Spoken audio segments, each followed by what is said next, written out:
Hola, bienvenidos al tercer episodio especial de Mujeres Líderes. El día de hoy tenemos a una persona, a un líder súper interesante que nos va a contar desde el punto de vista masculino qué es lo que está sucediendo en el mundo laboral y en el mundo académico también, porque él viene del mundo académico respecto a lo que las mujeres, los retos que las mujeres tienen en las organizaciones. El día de hoy tenemos como invitado a Jaime García Narro. Jaime, gracias por estar aquí el día de hoy con nosotros. Rogelio, mil gracias por la invitación y pues encantado de estar por acá y platicar de estas cosas que hoy particularmente son relevantes. Muchas gracias, Jaime. Déjenme les platico que Jaime es coach ejecutivo y tiene una maestría por la Universidad de Texas y es doctor por la Universidad de Tulane. De hecho, su disertación doctoral fue premiada por la American Marketing Association. Actualmente, Jaime participa en el EGADE Business School como decano asociado de educación ejecutiva y desde el 2002 ha impartido un sinnúmero de clases de posgrado y programas ejecutivos relacionados al desempeño de habilidades directivas y comerciales en México y Latinoamérica. Asimismo, ha desempeñado roles directivos en grandes corporativos como Pulsar Internacional, Cervecería Cuauhtémoc Moctezuma y Grupo Christus Muguerza, entre otros. Jaime, nuevamente, muchas gracias por estar aquí con nosotros. Y déjame arrancar con una pregunta que quizá nos lleve toda esta conversación, pero es lo que quiero que nos platiques el día de hoy y lo que estás haciendo tú. Me platicabas hace unos días que tuvimos un desayuno, que estás haciendo una investigación en temas de diversidad de género, por parte de tu rol como decano en el EGADE y todo esto de educación continua que manejas. ¿Qué es lo que estás haciendo en este tema? Bueno, primero gracias, Rogelio, por la oportunidad de platicar de este tema que es apasionante y, como decíamos hace un minuto, pues muy relevante, ¿verdad? Es un tema vigente, es un tema que hay que conocer y explorar. Y te doy un poquito el antecedente para entrar en el tema, ¿no? Pues resulta que hace algún tiempo, no mucho, algunos de nuestros clientes nos preguntaban: oye, fíjate que estamos observando un fenómeno bien interesante, pero también bien retador en las mujeres que van creciendo dentro de la organización. Llega un momento cuando la mujer pasa de funciones, vamos a llamarle prácticas, a funciones más de liderazgo, de mayor responsabilidad, y empezamos a observar que algunas de ellas, a lo mejor bastantes, abandonan su carrera o rechazan la posibilidad de un crecimiento. Y bueno, pues eso tiene dos lecturas para mí bastante tristes. Sí. Por un lado, hay muchas mujeres, sin duda, muy capaces, muy potentes y con un futuro muy prometedor en las organizaciones. Y está pasando que algunas están dejando sus carreras. A veces, y si es por una decisión libre, qué bien. Pero cuando hay otros factores que no las están, vamos a decir, dejando quedarse y crecer, eso es inquietante. Yeah. Del lado de la empresa, y pues tú lo sabes muy bien desde la posición que manejas en Christus, que bueno, pues uno va invirtiendo y va desarrollando al talento con expectativa de que se quede, sí, con la posibilidad de que esa experiencia y ese crecimiento pues traiga frutos a la empresa. Y el hecho que una persona salga de su propio pie cuando tiene talento y potencial debe ser doloroso, y sin duda lo es. Entonces, ante esa situación que se presentaba en estas empresas, en estos clientes, dijimos, bueno, pues aquí la tentación fácil es decir, bueno, pues vamos a hacer un conteo, vamos a poner una encuesta, vamos a cuantificar lo que está pasando para dimensionarlo, vamos a ver qué hay escrito en el tema, ¿no? Eso es lo tradicional. Pero la propuesta que hicimos y nos hicimos en ese entonces, digo, esto no fue hace tanto, ¿verdad? Fue, vamos a entender. Antes de estar pensando en soluciones, antes de estar pensando en cuestionarios, antes de estar pensando en políticas o en otro tipo de ejercicios que son necesarios, sin duda, y útiles, hay un paso que creo que es vital y fue el que nos hemos propuesto hacer, que es, como te digo, el entender. Déjame te hago una pregunta, claro, antes de entrar en lo que es la investigación. Lo que tú estás haciendo nace de una petición de empresas de Monterrey respecto a lo que está sucediendo. ¿Es desde la perspectiva de un interés legítimo de apoyar el desarrollo de las mujeres o es desde la perspectiva de retener talento en el cual han invertido desde una connotación más económica? Lo que yo alcanzo a percibir, y afortunadamente son empresas en Monterrey, pero también en otras ciudades del país, es un interés legítimo por el desarrollo de la mujer. No dudo que haya un cálculo de beneficio, eso se tiene que hacer.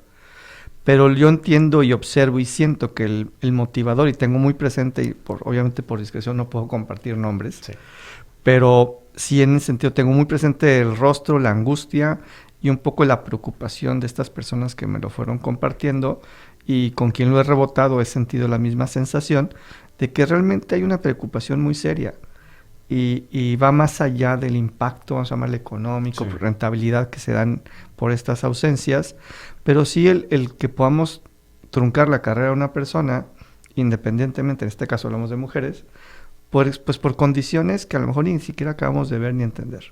O sea que ya existe un verdadero interés y responsabilidad social de las empresas por seguir impulsando el desarrollo de las mujeres, y estas acciones de las empresas, que ya nos dices que es a nivel nacional, de buscar a Legade, de buscarte a ti en lo particular, es realmente entendamos un tema cultural para poderlo llevar a lo que es el ADN de las organizaciones y cambiar a la empresa. Fíjate que esto se me hace súper interesante porque ya tuvimos 2 episodios anteriores donde vinieron 2 mujeres líderes y nos platicaron la perspectiva o el punto de vista o contexto de ellas como mujeres. Claro.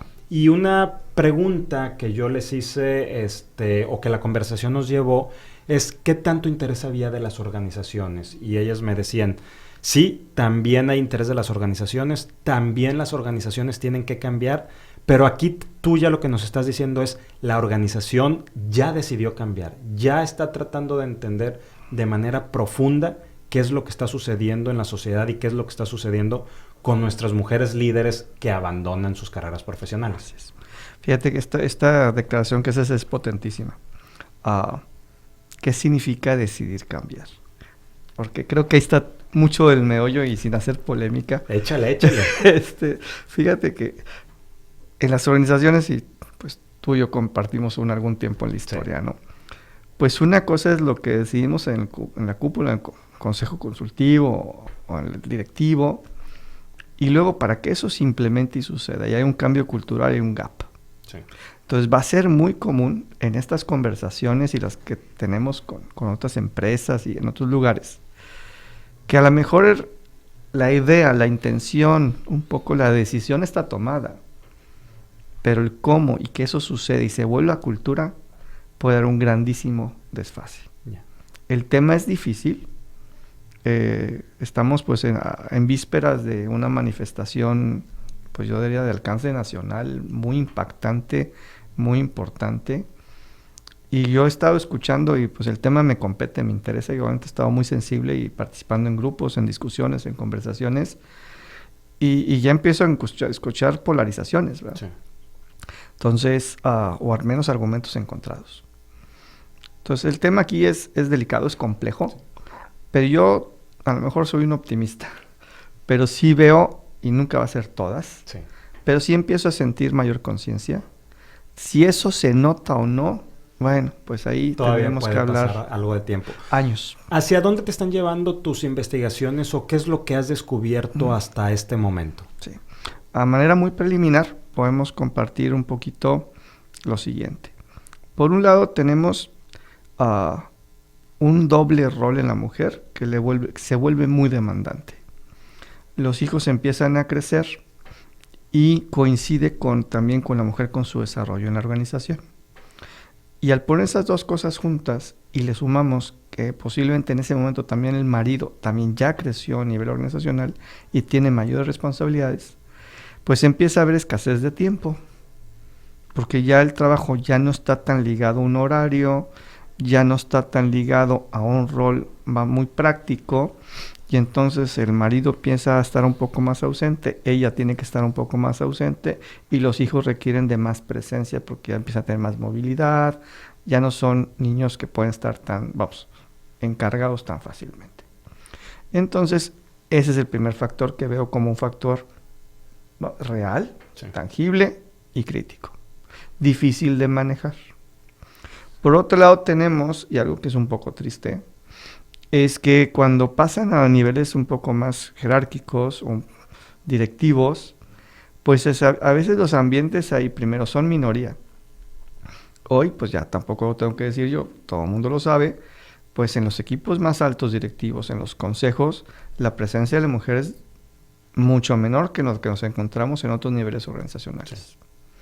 Entonces, imagínate tú una mujer bajo esta situación familiar y luego entra a un ambiente, déjenme llamarle un poquito exagerado y a lo mejor no, hostil, donde pues no son tan fácilmente incluidas, donde su voz no pesa tanto, donde a lo mejor son un poquito relegadas. Es un precio que hay que pagar. Y en muchas ocasiones la mujer pues no viene equipada con algunas herramientas para sobrevivir o al menos transitar esos momentos y esos entornos. Algo que se suma a esto es que a veces la mujer tiene que asumir posturas, maneras, herramientas que pudieran ser en un momento dado, pues no necesariamente del gusto de ella, pero que son necesarias para transitar y manejarse en esos ambientes y destacar, porque finalmente está ahí para destacar y lograr y ese tipo de cosas. Y a lo mejor esa necesidad de tomar este tipo de roles se vuelve un poquito incómodo, porque a lo mejor no son tan naturales. ¿Y has encontrado algo de culpa en la mujer al momento que empieza a ver este crecimiento? Porque de hecho fue una palabra que salió en los episodios anteriores, el tema de culpa cuando empiezas a crecer. Y tú lo decías ahorita, creo que muy acertadamente, tiempo es lo que empieza a faltar. Y al faltar tiempo, lo que nos platicaban nuestras invitadas en los episodios, en los dos anteriores, es sale la culpa. ¿Qué ves ahí? Mira, otra vez soy optimista y prefiero verlo como esta conciencia más que como culpa, ¿sí? Y hay algo de fondo en eso y es un tema también súper delicado. Sí. Y ahorita entramos en él, porque si no, no te contesto. Realmente sí es un tema de conciencia, de responsabilidad, de que tiene comprado ciertos roles y ciertas funciones y que a lo mejor no ha negociado completamente con su pareja para hacerlas un poco más equitativas y se asume. Y en ese asumir, pues a lo mejor lo que le toca es una carga muy pesada y que ante la carencia del tiempo no puede cumplir. Y entonces viene esta sensación de incumplimiento. Si es culpa o no, es un temita un poquito más profundo, pero al menos hay esta conciencia de incumplimiento. Sí. De no estoy llegando al estándar, no estoy llegando a atender, o llego sin energías, desgastada, sin la posibilidad de poner todo el esfuerzo, el talento, la concentración, la presencia que le llamamos ahora, ante la familia, ¿no? Y eso, pues sí las tiene preocupadas. Que el tema en el constructo social del matrimonio es que se sigue viendo que la responsabilidad es de la mujer y que el hombre, cuando colabora, cuando colaboramos, estamos ayudando. Y se usa la palabra yo te ayudo. Cuando, a ver, maestro, no es que estés ayudando, es que es parte de tus responsabilidades, es parte de lo que tienes que hacer. Sí, fíjate que todavía nos encontramos con frecuencia, y esto no está tonto el estudio, no es el ámbito, pero sí este juego de roles, ¿no? Y yo soy de la idea de que cualquier acomodo está bien, siempre y cuando esté negociado y platicado. Sí. Si la familia, en familia, se acuerda tal o cual rol, y todos están de acuerdo, pues eso está bien, es un equilibrio familiar. Pero el problema es que si no negociamos, si no entramos en un proceso de equilibrio, y alguien está poniendo el extra y alguien no está poniéndolo, viene un momento pues que tarde o temprano genera conflicto. Empieza a haber quiebres. Quiebres o conflictos. Y dos, todos entienden el tiempo también, ¿verdad? Sí. Hay momentos en la vida donde pues todos entramos al quite, hay momentos donde hacemos otras cosas. También eso se vale, pero se vale dialogarlo, se vale acordarlo, y no porque sea una costumbre o una tradición, hoy aplica. Lo importante es esa comunicación y esa negociación. Dentro de lo que estás haciendo en tu investigación, me platicabas que hay un tema de entrevistas profundas con mujeres líderes. A las mujeres que ya tienen posiciones de alta dirección, que has entrevistado y que te ha tocado estar mapeando su avance, ¿cuál es el rol que tiene el esposo? ¿Es común que ambos tengan esas posiciones de liderazgo o cuando la mujer llega a una posición de alta dirección, cuál es el rol del esposo? ¿Qué hay aquí? Porque también, y lo platicábamos en el episodio número 1, muchas veces también hay un quiebre en las aspiraciones legítimas del esposo y se pierde un poco el equilibrio, ¿verdad? ¿Qué has visto tú ahí? ¿Sí hay ese equilibrio, no hay ese equilibrio? ¿O qué pasa con el esposo, con el marido? Yo veo como unos 4 escenarios Sí. que más o menos hemos identificado. Uno, a lo mejor el menos común, pero sí existe. Y hay casos, es donde el marido dice, mi mujer va muy bien, tiene una carrera muy de alta expectativa, es una carrera exigente, y yo asumo el rol de apoyar, de estar ahí, de cubrir ciertas funciones que ella no va a cubrir, y se vuelve esta negociación, y tengo algún par de casos por ahí de negociación Sí. muy madura, difícil, pero muy madura y bastante exitosa. Es decir, donde el marido adopta un rol más hogareño. No necesariamente cubre algunas funciones básicas hogareñas o de Sí. cuidar a los hijos, si tú quieres, para verlo así más fácil. Sí. Porque el hogareño, quién sabe qué significa hoy en día, ¿verdad? Pero bueno, al menos se hace cargo de los hijos Sí. en cierta manera, en cierto momento, para liberarle tiempo a la esposa para que pueda cumplir un rol más demandante, obviamente de tiempo completo y más Sí. en la organización, y él asume un rol, aparte de ese, de perseguir sus sueños o sus aspiraciones, a lo mejor sí de negocio, pero sin tanta carga necesariamente, o carga de tiempo para poder estar presente, u otras aspiraciones que pudiera tener. O sea, en este escenario que tú planteas, lo que estoy escuchando es que la mujer es quien tiene el rol profesional preponderante. Principal, sí. En tiempo al menos. En ingreso y en ingreso típicamente, aunque ya también hemos encontrado en los nuevos modelos de trabajo y de negocio que el generar ingreso a través de actividades desde la casa o Sí. en tiempo parcial, hoy pareciera bastante prometedor. Y eso es un alivio un poquito hacia adelante. No entremos todavía en soluciones, estamos lejos de eso, pero sin duda estos nuevos modelos de trabajo abren muchas puertas para este tipo de situaciones. Sí. Entonces yo no descarto una mujer en una ruta ejecutiva, en un empleo de directiva, en un mundo todavía masculino, ¿sí? Y un marido que esté atendiendo a hijos en una medida importante y también con alguna actividad económica que pudiera llegar a ser tan rentable o tan interesante como la de la esposa, con una inversión de menor tiempo. Ya. Eso creo que en el futuro se nos abre. Entonces esa es la primera, vamos a llamarle escenario. Sí. El otro, que es también un poco triste, es donde tenemos esta mujer muy ejecutiva, muy exitosa, ya en posiciones altas directivas y que en el proceso le ha costado el matrimonio. Porque a lo mejor el marido no pudo llevar el nivel de negociación necesario o la flexibilidad, o por otro lado a lo mejor la mujer no supo manejar la situación, o lo típico, los dos no se encontraron. O sea, ahí estamos hablando quizá de un tema de inmadurez de uno, del otro o de ambas partes. Sí, y es triste, ¿verdad? Porque finalmente, si se casaron o se unieron en algún momento, pues era con alguna intención. Sí. Y en el camino se desencuentran y se quiebra el matrimonio. Esa es la otra situación. Hay una tercera donde también ves el esfuerzo que hace la mujer, el crecer, el dedicarse, y el marido, la palabra ayuda está muy fuerte, y ahorita me recordaste es porque la ayuda no es tan bienvenida, ¿no? Pero bueno, ayuda de alguna manera, pero ahí te das cuenta cómo la mujer no se desprende del rol familiar, del rol hogareño, y lo tiene que cumplir de alguna manera. Sí. Entonces tenemos estas mujeres que están 2 veces empleadas, y tienen jornadas, pues a lo mejor de las 6 de la mañana hasta las 11 de la noche. Sucede. Que llegan del trabajo y tienen y que... todavía le siguen con la que tarea. cubrir el segundo turno, como sí, le llaman. Y todo ese tipo de cosas, y se les alcanzan ahí, ve tú hacer cuántas horas más, ¿no? Sí.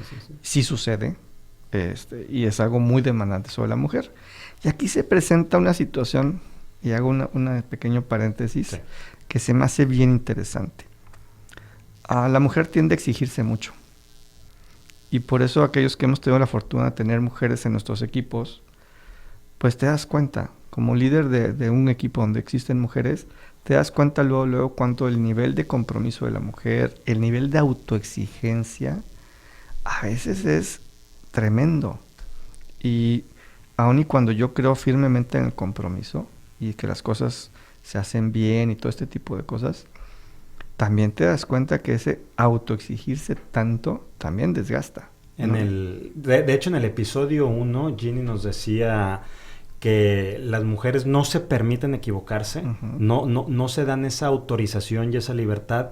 Y 2, nos platicaba también del síndrome de la abeja obrera, donde lo que la mujer empieza a hacer es trabajar, pero no se permite tampoco pensar en ser la abeja reina.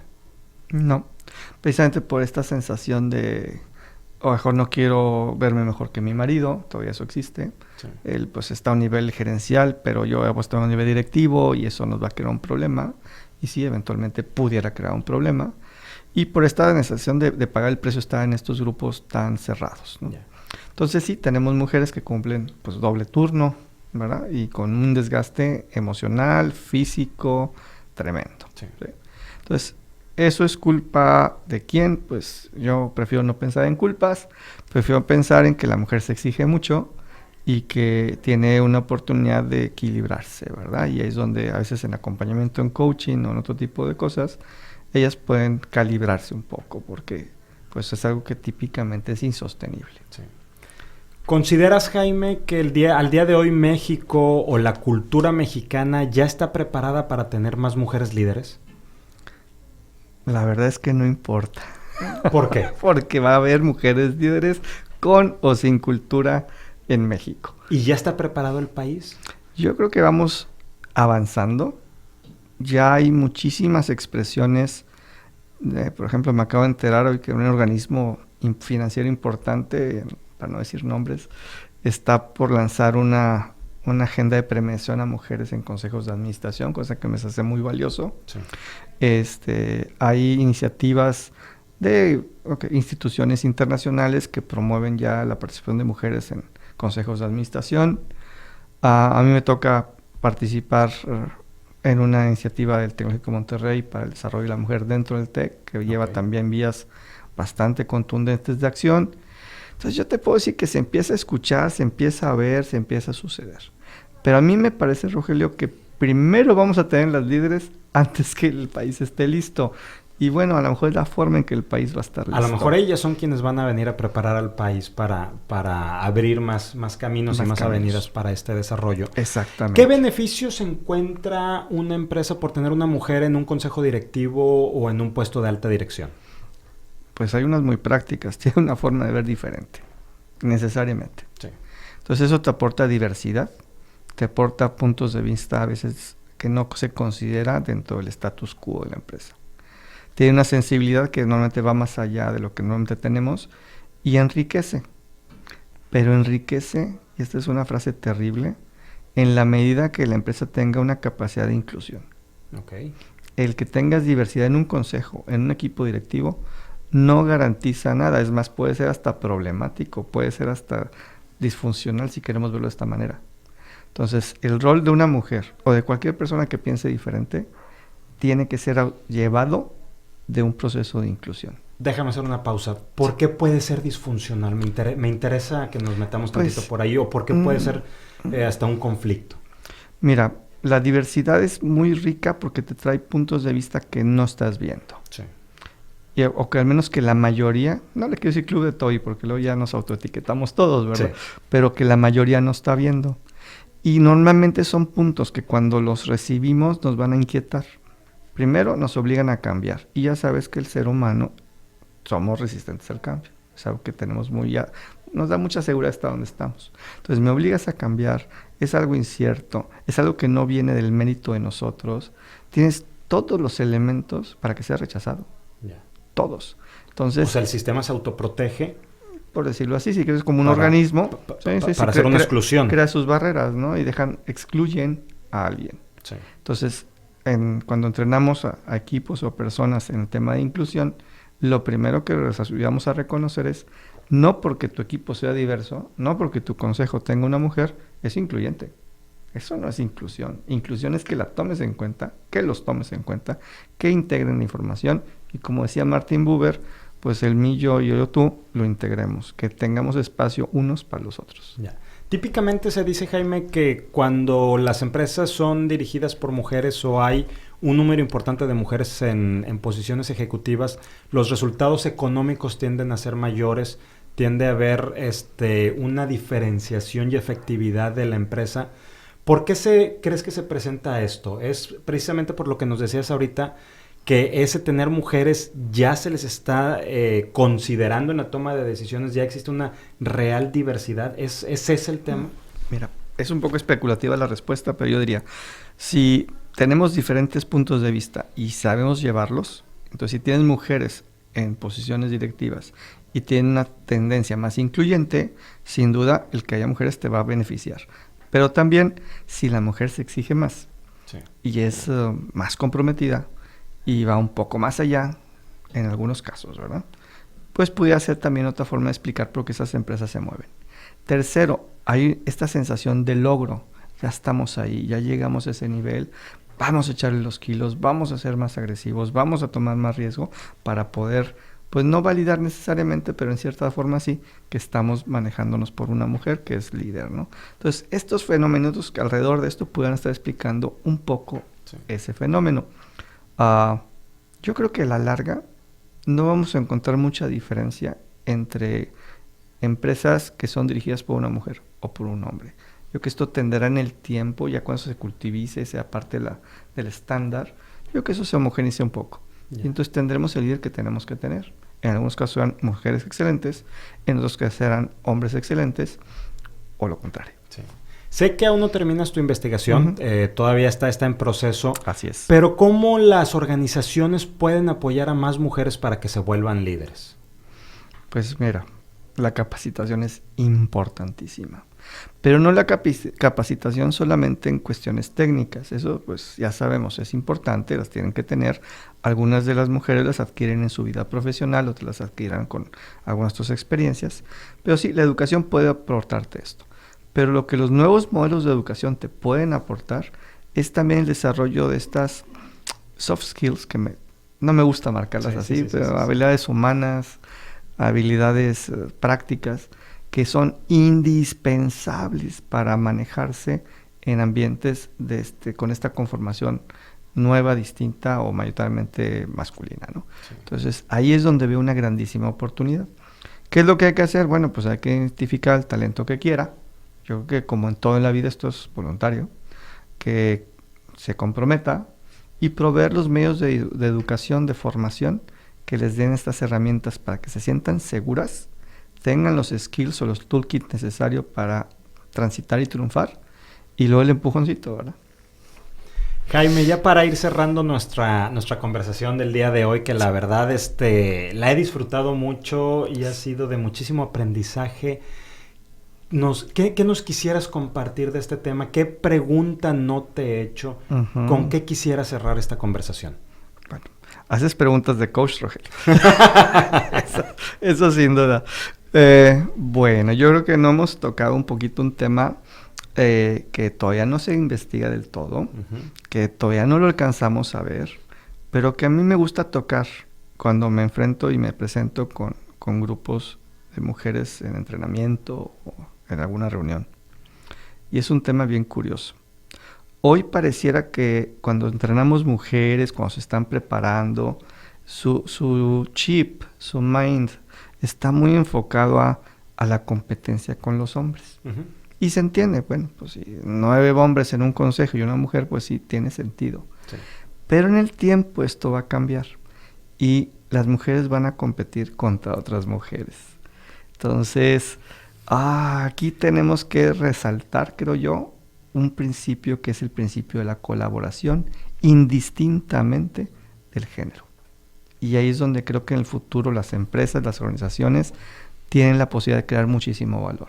Aprendiendo a colaborar, porque tarde o temprano la beca de la proporción se va a acabar y vamos a competir todos contra todos. Estás abriendo la caja de Pandora, ¿te das cuenta con este último comentario y con la cuestión de la colaboración y qué va a pasar cuando realmente haya esa equidad? Va a implicar hacer otro cambio de pensamiento brusco. Estás abriendo una caja de Pandora que nos da para otro episodio y se me hace que te voy a estar invitando para otro episodio para que platiquemos de la colaboración. Jaime, me encantó tenerte aquí con nosotros. Muchas gracias por haber aceptado nuestra invitación. Encantado. Escuchar tu punto de vista, el punto de vista de un hombre, pero aparte una persona que es investigadora de estos temas, ¿verdad? Muchas gracias a ustedes por habernos acompañado, por estar hasta aquí en ya nuestro tercer episodio.